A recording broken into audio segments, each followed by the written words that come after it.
মা হ্যাঁ ধরা পড়ে গেছো তুমি, কেন কি করলাম? ধরা পড়ে গেছো কি বলে করলাম? দিলাম। কি তোমার করলাম? সব কালি জুড়ি জারি জুড়ি ধরা পড়ে গেছে কি করেছি? সব, বলে দিলাম।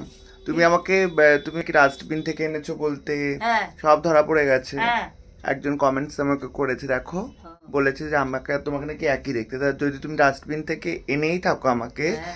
তাহলে আমি আর তুমি একই দেখতে হলাম কি করে? কি করে তুমি হলো? ধরা পড়ে গেছো। ও, তুমি তাহলে মিথ্যা কথা বলেছো তুমি আমাকে। মিথ্যা কথা?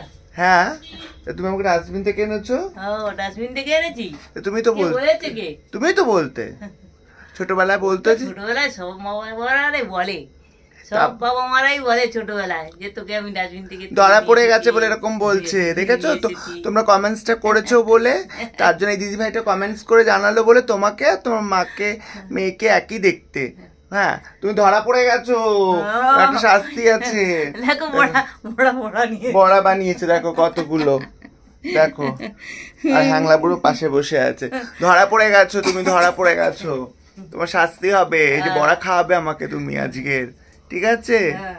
ধরা পড়ে গেছো, কিছু বলবে না? হ্যাঁ তোমরা বড়া বলে খাবে? তোমরা খুব ভালো থেকো, দিদি ভাইটা বলছে তোমরাও ভালো থেকো। তোমরাও ভালো থেকো। তোমরা ওই ঠিক দেখো, আছে, ওই দেখো। হালুম দেখো দেখো দেখো, ধরা পড়ে গেছে। হবে না হবে না হবে না। টাটা। টাটা।